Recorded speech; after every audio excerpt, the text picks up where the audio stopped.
तो यार आज की वीडियो में आ चुका है हमारे पास QR टॉयज का 2x2 मिरर क्यूब। तो जल्दी से इसे अनबॉक्स करते हैं। यहाँ पे 2 क्यूब्स बनाए गए हैं और हमने ये वाला लिया है गोल्ड वाला। तो यार जल्दी से इसे अनबॉक्स करते हैं।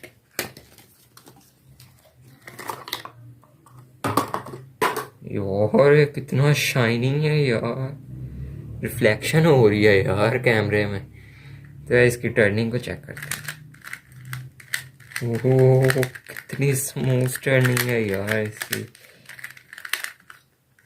यार इसके ऊपर भी हम एक डिटेल वीडियो बना चुके हैं जिसके अंदर हमने इसे सॉल्व भी किया था यार। उसका लिंक डिस्क्रिप्शन में मिल जाएगा। तो यार देखो यार जल्दी से, और सब्सक्राइब भी कर देना यार।